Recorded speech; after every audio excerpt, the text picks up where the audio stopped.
बिस्मिल्लाहिर्रहमानिर्रहीम। अस्सलाम वालेकुम dear students, myself Tahir Mahmood Rao. तो आज हमने पढ़ना है lecture number 9 chemistry first year chapter number 4 lecture 9।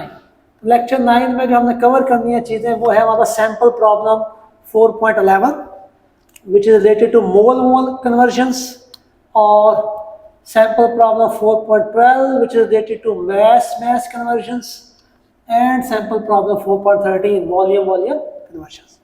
3 sample problem हमने सॉल्व करने हैं। तो आइए स्टार्ट करते हैं।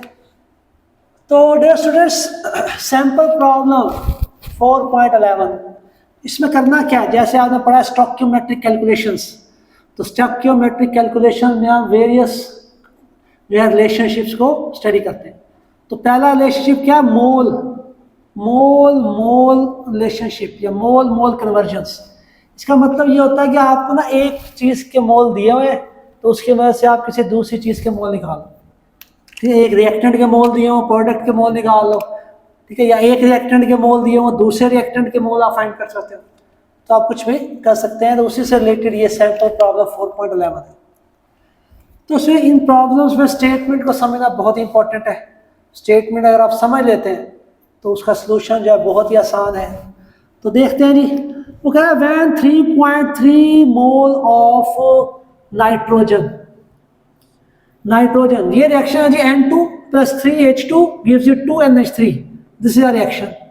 ठीक है, नाइट्रोजन गैस होती है हमारे पास, hydrogen is also gas, ammonia is also gas. तो दिस इज अ रिएक्शन। अब स्टेटमेंट क्या है, वो कह रहे हैं 3.3 मोल है आपके पास नाइट्रोजन के। ये नाइट्रोजन है, इसके आपका 3.3 मोल है। रिएक्ट विद हाइड्रोजन, और ये हाइड्रोजन से 3.3 मोल नाइट्रोजन के हाइड्रोजन से जुड़ रहे हैं टू फॉर्म अमोनिया, और प्रोडक्ट में क्या बन रहा है, अमोनिया बन रहा है। अब क्वेश्चन ये है कि how many moles of hydrogen are consumed in this process. इस प्रोसेस में हाइड्रोजन कितना कंज्यूम होगा, यानी जो हाइड्रोजन है ना ये कितना कंज्यूम होगा मोल के लिहाज से, आप बताएं कितने मोल हाइड्रोजन के कंज्यूम होंगे। तो ये स्टेटमेंट है स्टूडेंट। तो दोबारा समझने की कोशिश करें। आपके पास ये रिएक्शन है N2 + 3H2 gives you 2NH3, ये रिएक्शन है। तो क्वेश्चन में आपसे वो कह रहे हैं कि अगर आपके पास नाइट्रोजन 3.3 मोल है नाइट्रोजन के, तो इसके साथ कितना हाइड्रोजन कंज्यूम होगा कि सारे का सारा अमोनिया बन जाए। This is a question. तो ये मोल मोल कन्वर्जन है। हमें एक चीज़ के मोल दिए हुए हैं, हमसे दूसरी चीज़ के मोल पूछे गए। तो देखते हैं सर इसको सॉल्व कैसे करना है। तो इसके आप सॉल्यूशन में देखें। अब इसमें 2 चीज़ें होती हैं। पहली चीज़ होती है according to balance chemical equation. Balance chemical equation हमें क्या इंफॉर्मेशन दे रही है, और दूसरी चीज़ होती है what is the examiner requirement, examiner हमसे क्या पूछ रहा है। तो पहले देखते हैं according to balance chemical equation. तो यहाँ पे हम लिखेंगे according to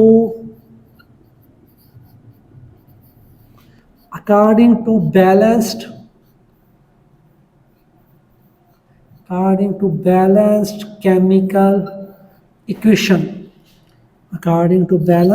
chemical equation, students balance chemical equation में क्या बता रही है, बैलेंस केमिकल इक्वेशन में ये बता रही है कि नाइट्रोजन का अगर 1 मोल हो तो उसके साथ हाइड्रोजन के 3 मोल इस्तेमाल होते हैं, कंज्यूम होते हैं टू फॉर्म अमोनिया बनाने के लिए। तो ये इंफॉर्मेशन हमें देंगे बैलेंस केमिकल इक्वेशन। तो पहले हम देखते हैं बैलेंस केमिकल इक्वेशन में क्या इंफॉर्मेशन देते हैं। आप लिखेंगे कैसे, आप रेशो फॉर्म में लिख सकते हैं, आप वर्डिंग फॉर्म में लिख लें, नहीं तो अगर आपने वर्डिंग ज़्यादा नहीं लिखनी तो आप रेशो फॉर्म में भी लिख सकते हैं। तो मैं रेशो फॉर्म में लिखूंगा। तो देखिए 2 चीज़ों का यहाँ पर मुकाबला है, नाइट्रोजन और हाइड्रोजन का। ठीक है, नाइट्रोजन और हाइड्रोजन कंपटीशन है। तो यहाँ लिखूँ मैं N2 रेशो H2। तो अब बैलेंस केमिकल इक्वेशन में बता रही है कि 1 मोल नाइट्रोजन हो तो उसके साथ हाइड्रोजन कितने मोल इस्तेमाल होते हैं, 3 मोल। ये हमें बैलेंस केमिकल इक्वेशन इंफॉर्मेशन दे रही है। अब एग्जामिनर क्या पूछ रहा है, एग्जामिनर ये कह रहा है कि भाई बैलेंस केमिकल इक्वेशन तो चलो ये बता दिया ना। एग्जामिनर कह रहा है आपको 3.3 मोल है नाइट्रोजन, कितने मोल है, 3.3 मोल। अब बताओ हाइड्रोजन कितने मोल इस्तेमाल होगी। तो वेरी इजी। तो 1 मोल नाइट्रोजन और 3 मोल हाइड्रोजन के यूज होते हैं 1 मोल नाइट्रोजन के साथ। ये बैलेंस केमिकल इक्वेशन हमें बता रही है। ठीक है, उसके बाद हम कहते हैं जी 3.3 मोल। तो आप 3.3 मोल को मल्टीप्लाई बोथ साइड, तो यहाँ आप क्या करें, मल्टीप्लाई बोथ साइड्स विद या बाय 3.3, 3.3 मोल से आप मल्टीप्लाई करें बोथ साइड्स। तो नाइट्रोजन का 1 मोल था तो 3 मोल बन रहे थे हाइड्रोजन के, अब नाइट्रोजन के 3.3 मोल है तो यहाँ 3.3 मल्टीप्लाई करें, तो 1 मल्टीप्लाइड बाय 3.3, तो ये 3 मल्टीप्लाइड बाय 3.3, तो ये नाइट्रोजन कितने बनेंगे 3.3 मोल, और रेशो हाइड्रोजन के 3 को से मल्टीप्लाई करें 9.9 मोल। तो इसका मतलब है अगर नाइट्रोजन 3.3 मोल होगी ना तो हाइड्रोजन के 9.9 मोल उसके साथ कंज्यूम होंगे। तो नीचे आप वर्डिंग में लिख देंगे 9.9 moles of hydrogen, 9.9 mole hydrogen are consumed with 3.3 mole of nitrogen.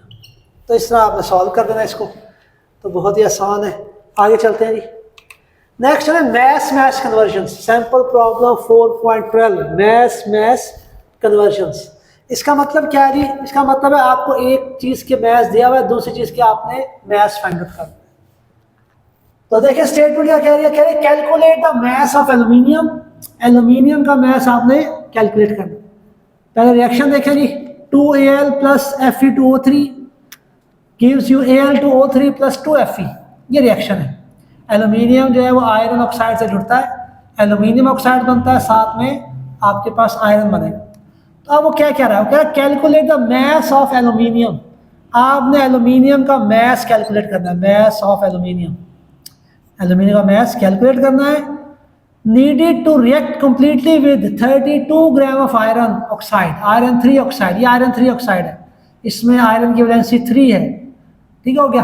तो इसमें देखो दूसरे की वैलेंसी पहले की वैलेंसी, पहले की दूसरे की, तो 3 जो है ये आयरन की वैलेंसी है, ये 2 जो है ऑक्सीजन की वैलेंसी है, तो आयरन 3 ऑक्साइड है ये Fe2O3। तो आपको कितना दिया हुआ आयरन 3 ऑक्साइड 32, तो 32 ग्राम आपको दिया आयरन 3 ऑक्साइड, ठीक हो गया। तो ये आपके पास क्वेश्चन है, वेरी सिंपल क्वेश्चन। वो कह रहे हैं जी आपको आयरन 3 ऑक्साइड दिया है 32 ग्राम, तो 32 ग्राम आयरन 3 ऑक्साइड के साथ कितना ग्राम, कितना मैस एल्यूमिनियम का इस्तेमाल हो, तो ये है क्वेश्चन। तो ये मैस मैस कन्वर्जन है। तो स्टेट अब इसको सॉल्व करने के लिए ना हम पहले मोल बनाएंगे, क्योंकि मैस मैस कन्वर्जन ये ज़्यादा मैसेज हैं इनके, तो मैस मैस कन्वर्जन है ना ज़्यादा आएंगी, वैल्यूज़ बड़ी आएंगी। तो अगर हम इसको सिंप्लीफाई करें तो पहले हम मोल मैस के क्या करेंगे, मोल बना लें, तो फिर हम इसके पहले मोल बना लो Fe2O3 के, फिर इसके मोल की मदद से इसके मोल निकाल लो एल्यूमिनियम के, और एल्यूमिनियम के जब मोल आ जाएंगे तो फिर आप एल्यूमिनियम के मोल को मैस में कन्वर्ट कर लो। तो ये हम टेक्निक यूज़ करेंगे। डायरेक्ट हम मैस मैस भी कर सकते हैं, लेकिन वो फिर वैल्यूज़ ज़्यादा बड़ी हो जाएंगी, एल्यूमिनियम ऑक्साइड का मोलर मैस ज़्यादा है, मैस ज़्यादा है, Fe2O3 का ज़्यादा है, अच्छा इन दोनों का ही करना है हमने, तो भाई इसका ज़्यादा हो जाएगा तो वो इतना आसान नहीं रहेगी कैलकुलेशन। तो इसी तरह आपकी जो है, आपकी जो हमने टॉपिक पढ़ा था कल कि अप्रोच टू स्टोइकियोमेट्रिक कैलकुलेशंस, तो अप्रोच टू स्टोइकियोमेट्रिक कैलकुलेशन में उन्होंने यही बताया हुआ है कि आप पहले जो आपके पास नॉन मैस है या आपके पास जो भी चीज़ नॉन है उसके मोल्स बना लो, ठीक है, तो वहाँ उसको भी हम फॉलो करेंगे। तो अब देखेंगे इसको, अब हम क्या करते हैं ये देखें जी। अब आपने करना क्या है, करना यह टेक्निक ये है कि आपको एक चीज़ का मैस दिया हुआ है Fe2O3 का, आपने इसके मोल बनाने हैं, इसके जो मोल बन जाएंगे इसके मोल की मदद से इसके मोल निकाल लेने एल्यूमिनियम के, और फिर उस मोल को मैस में कन्वर्ट करें। तो पहले ना आपने स्टेटमेंट पढ़नी है और स्केच बनाना है माइंड में, हमने कैसे जाना है, कैसे हमने मंजिल तक पहुँचना है। तो इसको सॉल्व करते हैं, सोल्यूशन में देखते हैं जी। तो अब सबसे पहले जी हमारे पास मैस ऑफ Fe2O3 कितना दिया हुआ है, मैस ऑफ Fe2O3 दिया हुआ हमें 32 ग्राम। अब ना Fe2O3 का मोलर मैस कैलकुलेट कर लें, तो मोलर मैस ऑफ Fe2O3, ये कितना बनेगा जी? ये हम कैलकुलेट करें, आयरन का 56 होता है, ऑक्सीजन का 16 होता है, इसको आप कैलकुलेट करेंगे ना, ये हमारे पास बन जाएगा, ये बनेगा 159.6। तो एग्जैक्ट वैल्यूज हैं ये ग्राम पर मोल। तो यानी एग्जैक्ट हमने इनकी पॉइंट्स मिला के, यानी एग्जैक्ट एक्यूरेट वैल्यूज मैसेज लेके सम करें तो ये आएगा 159.6 ग्राम पर मोल। अब ये हो गया मोलर मैस। अब हमने क्या निकालना है? हम निकालें नंबर ऑफ मोल्स। तो नंबर ऑफ मोल्स निकालना है, नंबर ऑफ मोल्स ऑफ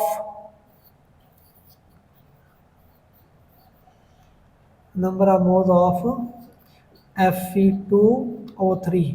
तो मैस कितना है? 32 ग्राम। मोलर मैस कितना है? 159.6 ग्राम पर मोल। तो वो कितने आ जाएंगे मोल्स? इसको कैलकुलेट करेंगे आप कैलकुलेटर से, तो आंसर विल बी 0.02 मोल। तो आएगा 0.02। देखिए जी, हमने मोल निकाल लिए। हमें Fe2O3 का मैस गिवन था, इस मैस के हमने मोल बना लिए। अब इन मोल के मदद से इसके मोल निकाल लो एल्यूमिनियम के। तो वेरी इजी। तो हम क्या करते हैं? हम लिखते हैं according to balance chemical equation. आपने पूरा लिखना है according to balance chemical equation. तो according to balance chemical equation इसकी रेशो देख लो आप, ठीक है? Aluminium ratio iron 3 oxide Fe2O3। तो बैलेंस केमिकल इक्वेशन क्या कह रही है कि भाई अगर 2 मोल एल्यूमिनियम हो तो 1 मोल इसके साथ किसका इस्तेमाल होता है? Fe2O3 का। ठीक हो गया जी। अब हमारे पास कितने मोल हैं?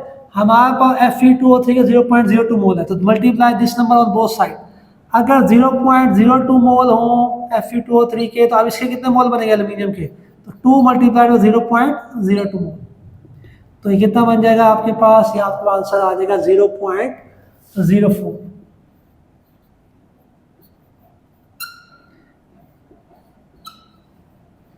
ये देखें जी। तो according to balance chemical equation aluminium के अगर 2 मोल हो तो Fe2O3 का उसके साथ 1 मोल कंज्यूम होता है।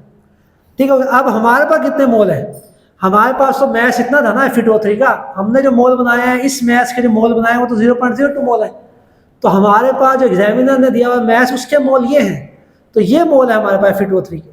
तो अब इस अमाउंट को दोनों साइड मल्टीप्लाई करें, तो 1 मल्टीप्लाई 0.02 0.02 मोल, और 2 मल्टीप्लाइड बाय 0.02 0.04 मोल। तो ये आपका मोल आ गया एल्यूमिनियम के। अब एल्यूमिनियम के मोल आ गए हैं, एल्यूमिनियम के मोल आ गए हैं। अब एल्यूमिनियम का हमें चाहिए क्या? मैस। तो अब स्टूडेंट्स ऑल यू नो कि आप मोल्स को मैस में बासानी कन्वर्ट कर सकते हैं। कैसे कन्वर्ट करेंगे? आपको पता ही है, आपने फार्मूला पढ़ा हुआ है, mass is equal to number of moles multiplied by molar mass, multiplied by molar mass. तो मैस आपने निकालना है एल्यूमिनियम का, नंबर ऑफ मोल्स आ गए हैं 0.04। और आपके एल्यूमिनियम का कितना होता है जी? एल्यूमिनियम का मोलर मैस कितना होगा? हाँ जी, जो मैस है एल्यूमिनियम का वही उसका मोलर मैस होगा। तो कितना होता है? 27। तो ये मैस कितना आ जाएगा इसका? ठीक है, ये इसके आपके पास मोलर मैस था ग्राम पर मोल, और ये मोल, तो मोल से पर मोल कट जाएगा, ग्राम में आंसर आएगा जी। आपके पास आंसर आ जाएगा, इसको कैलकुलेट करेंगे तो answer will be 1.08 gram, 1.08 grams. तो ये हमने मैस निकाल लिया एल्यूमिनियम का। तो ये आपने यूज़ करनी है टेक्निक, पहले मैस के मोल बनाओ, Fe2O3 का मैस दिया, इसके मोल बनाओ, इसके मोल से इसके मोल फाइंड आउट करो, स्टोइकियोमेट्रिक कैलकुलेशन होती है, फिर इस मोल के मैस बनाए। तो इसमें आप सॉल्व करेंगे। तो ये आपका सैम्पल प्रॉब्लम 4.12 हो गया। तो नेक्स्ट चलते हैं सैम्पल प्रॉब्लम 4.13। अब क्या कर रहे हैं? कह रहे हैं आप यह वॉल्यूम कन्वर्जन्स, यानी एक चीज़ का आपको वॉल्यूम दिया हुआ है, उसके मदद से दूसरी चीज़ का आपने वॉल्यूम निकाल लेना है, फाइंड आउट कर लेना। तो देखिए इसको क्या करेंगे? तो calculate the volume of ammonia that can be produced by the reaction of hydrogen with excess of nitrogen at STP। तो ये रिएक्शन है जी आपको N2 + 3H2 gives you 2NH3, this is reaction. अब वो क्या कह रहे हैं? वो कह रहे हैं कैलकुलेट वॉल्यूम ऑफ अमोनिया। ये अमोनिया, इसका वॉल्यूम आपने कैलकुलेट करना है, NH3 का वॉल्यूम फाइंड आउट करना है। ठीक है, दैट कैन बी प्रोड्यूस्ड, और ये अमोनिया कैसे प्रोड्यूस हुआ है? By the reaction of hydrogen with excess of nitrogen at STP. ठीक हो गया? तो ये आपके पास क्वेश्चन है। तो इस क्वेश्चन में मिस्टेक है, कोई वैल्यू नहीं दी हुई, तो let me check the mistake. तो इसमें जी आपका सैंपल प्रॉब्लम 4.13 है जी, calculate volume ammonia that can produce by the reaction of 100 decimetre cube of hydrogen. 100 decimetre cube of hydrogen, ये आपके पास हाइड्रोजन कितना दिया हुआ? 100 डेसीमीटर क्यूब ऑफ हाइड्रोजन। ठीक हो गया? तो अब ये करेक्शन कर लिया हमने। तो अब देखें जी वो क्या क्या रहे हैं, calculate the volume of ammonia, या अमोनिया इसका वॉल्यूम हमने फाइंड आउट करना। ठीक है? दैट कैन बी प्रोड्यूस्ड, और ये अमोनिया प्रोड्यूस कैसे हुआ है? By the reaction of 100 decimetre cube of hydrogen. Hydrogen कितने दिया है वॉल्यूम? 100 decimetre cube.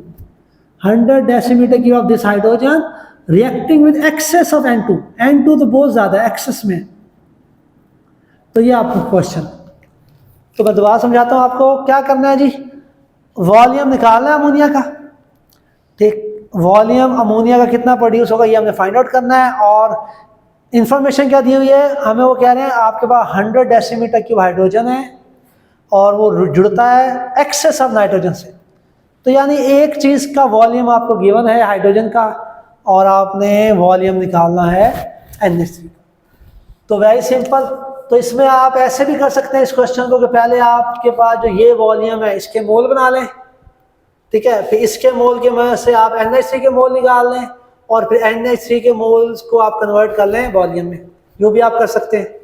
ठीक हो गया? और दूसरा तरीका क्या है? दूसरा तरीका जैसे हमारी बुक में सॉल्व हुआ है क्वेश्चन, तो अकॉर्डिंग टू आवर बुक हम करते हैं इसको। तो सबसे पहले आप देखिए अकॉर्डिंग टू, अगर हम सिर्फ वॉल्यूम में ही रहें, मोल में ना जाएं, तो आप कहेंगे according to balance chemical equation. According to balanced chemical equation. तो बैलेंस केमिकल इक्वेशन आपको क्या बता रही है जी? वॉल्यूम के लिहाज से अगर बात करें, नाइट्रोजन का 1 मोल है, तो 1 मोल का मतलब 22.4 डेसीमीटर क्यूब, और 3 मोल है हाइड्रोजन के 67.2 डेसीमीटर क्यूब, और 2 मोल इसके हैं तो ये बनेगा 44.8 डेसीमीटर क्यूब। तो हमारी according to balance chemical equation, balance chemical equation हमें ये बताती है कि भाई अगर 22.4 यानी 1 मोल जो गैस है नाइट्रोजन, 1 मोल का वॉल्यूम कितना होता है? Molar volume 22.4 decimetre cube. Topic आपने पढ़े हुए ये। तो according to balance chemical equation 22.4 अगर आपको डेसीमीटर क्यूब हो नाइट्रोजन, तो वो जुड़ती है 67.2 डेसीमीटर क्यूब हाइड्रोजन से, और NH3 कितना बनता है? 2 मोल है ना, तो 44.8। तो ये जो वॉल्यूम्स हैं ये हमारे पास वॉल्यूम्स है according to balance chemical equation. तो ये हम पहले लिखते हैं। तो कंपटीशन किस में है? हाइड्रोजन में और अमोनिया में, क्योंकि हाइड्रोजन का वॉल्यूम दिया हुआ है एग्जामिनर ने और वॉल्यूम अमोनिया का पूछ रहा है, तो इन दोनों के दरमियान में कंपटीशन है। नाइट्रोजन का कोई रोल नहीं है यहाँ पे। तो आप क्या लिखेंगे? According to balance chemical equation H2 ratio, ये क्या है? NH3। इन दोनों में ना कंपटीशन, इन दोनों को हम लेके चलेंगे। तो according to balance chemical equation H2 ratio NH3 कितना है? H2 67.2 decimetre cube. इसको इधर लिख लेते थोड़ा सा, 67.2 डेसीमीटर क्यूब अगर हाइड्रोजन हो तो इसके साथ कितना NH3 जुड़ेगा? 44.8 डेसीमीटर क्यूब NH3 चाहिए इसके लिए। तो ये हमें इंफॉर्मेशन दे रही है बैलेंस केमिकल इक्वेशन। अब हाइड्रोजन के 100 अगर डेसीमीटर क्यूब हाइड्रोजन हो तो उसके लिए कितना अमोनिया का वॉल्यूम बनेगा? तो हाइड्रोजन वाली साइड में 1 लेके आना है आपने, क्योंकि हाइड्रोजन का आपको गिवन है जो है ना वॉल्यूम। तो हाइड्रोजन वाली साइड में 1 लाएंगे, तो अगर 1 हो तो 1 डेसीमीटर क्यूब अगर हाइड्रोजन हो तो इस वैल्यू को वहाँ पे डिवाइड कर दें। 44.8 डिवाइडेड बाय 67.2, 67.2। तो ये आपके पास अगर 1 डेसीमीटर क्यूब हो हाइड्रोजन का तो 2/3 डेसीमीटर क्यूब आपको चाहिए किसके, NH3 के। ये कट ऑफ हो जाएगा 2/3 आ जाएगा। अब हमारे पास कितने दिए हुए एग्जामिनर ने, ठीक हो गया। अब एग्जामिनर क्या है 100 डेसीमीटर क्यूब आपके पास हाइड्रोजन है, तो 100 को बोथ साइड में मल्टीप्लाई करो, 1 मल्टीप्लाई बाय 100 तो 100 ही आ जाएगा। अगर 100 डेसीमीटर क्यूब हो हाइड्रोजन तो रेशो उसके लिए कितना डेसीमीटर क्यूब NH3 चाहिए, 2/3 मल्टीप्लाइड बाय 100। तो इसको सॉल्व करेंगे तो 100 डेसीमीटर क्यूब, तो आंसर विल बी 66.7। तो ये आपके पास, ठीक है, ये सॉल्व हो गया। तो हाइड्रोजन के अगर 100 डेसीमीटर क्यूब हो तो उसके लिए हमें अमोनिया के कितने बनेंगे, 66.7 डेसीमीटर क्यूब अमोनिया प्रोड्यूस हो। तो लास्ट में आप एक लाइन भी लिख देंगे, आप लिखेंगे जी 66.7 decimetre cube of NH3 produced from किससे, 100 डेसीमीटर क्यूब ऑफ H2। ठीक हो गया, 100 डेसीमीटर क्यूब है ना हाइड्रोजन, उससे 66.7 डेसीमीटर क्यूब प्रोड्यूस होंगे NH3 के। तो सर ये बहुत ही आसान से हमारे पास 3 प्रॉब्लम थे, सैम्पल प्रॉब्लम। तो ये था हमारा आज का लेक्चर, इसमें हमने 3 सैम्पल प्रॉब्लम देखे। तो उम्मीद है आपको समझ आए होंगे। अपना बहुत सारा ख्याल रखिएगा। अल्लाह हाफिज़।